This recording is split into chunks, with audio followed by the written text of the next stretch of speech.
Whoever fights monsters should see to it that in the process he does not become a monster. And if you gaze long enough into an abyss, the abyss will gaze back into you. Friedrich Nietzsche. Nietzsche extensively wrote about the concept of the anti-hero.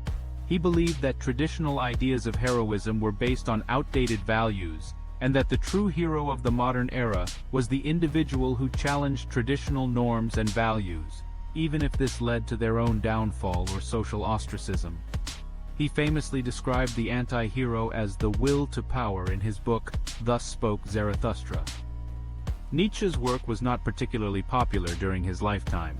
While he did have a small group of followers, his ideas were largely ignored or dismissed by the intellectual community of his time.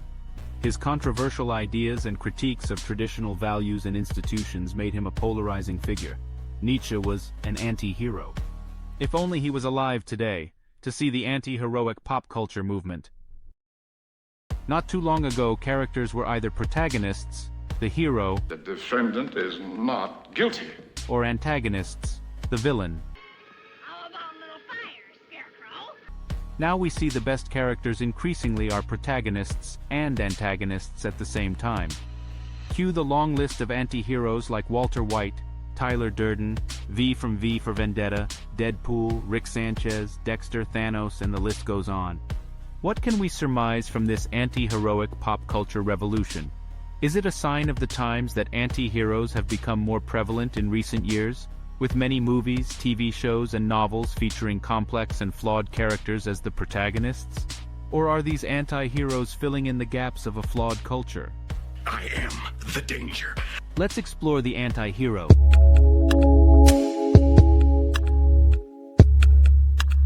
We'll first need to ask, what are regular heroes and anti-heroes both after? As Ernest Becker wrote in his Pulitzer Prize-winning book, The Denial of Death, it doesn't matter whether the cultural hero system is frankly magical, religious, primitive or secular, scientific or civilized. It is still a mythical hero system in which people serve in order to earn a feeling of primary value, of cosmic specialness, of ultimate usefulness to creation, of unshakable meaning. So all our heroes, and in fact each and every one of us, are seeking a feeling of primary value, of cosmic specialness, of usefulness to creation, of unshakable meaning, and we're all just going about it different ways.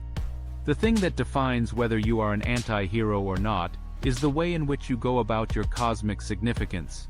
Do you uphold societal norms? War was primarily a man's business. Do you adhere to traditional ethical standards? Well, then you are a regular run-of-the-mill hero.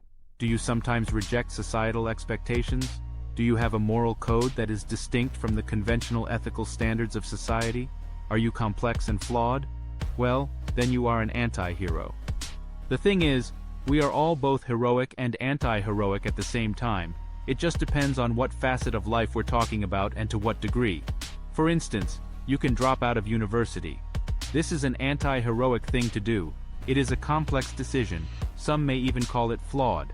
But while you're working to transcend the conventional wisdom that says take on student debt for an education that could be obsolete in a few years, you can hold the door open for others, help an old woman cross the street, and do the other ethically heroic things that are asked of a good person. There is a healthy level of anti-hero required to make it in life. We need to be unconventional at times, to take risks, to go our own way. Look for your favorite anti-hero, and look for yourself in this quote from Becker. The crisis of modern society is precisely that the youth no longer feel heroic in the plan for action their culture has set up. They don't believe it is empirically true to the problems of their lives and times. The rise of anti-heroes isn't because evil inherently sells. It may be because our culture has reached a point, a mature point, where the conventional heroism, for better or for worse, feels somewhat ignoble. The idea that America is one great big shopping mall and that all anyone wants to do is, grasp their credit card and run out and buy stuff is a stereotype and it's a generalization. But as a way to summarize a certain kind of ethos in the U.S., it's pretty accurate. A bit like the character arc of Walter White, Western culture may have started out extra noble in our fight against oppression back in Season 1, the first half of the 20th century, for instance.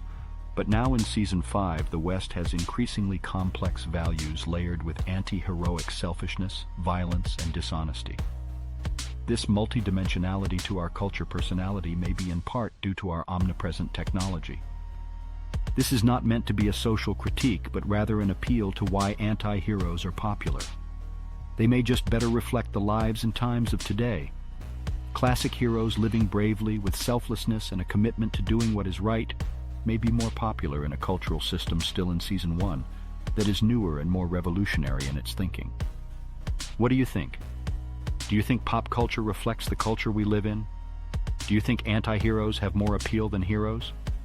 Comment below. Like and subscribe. Thanks and have a great day.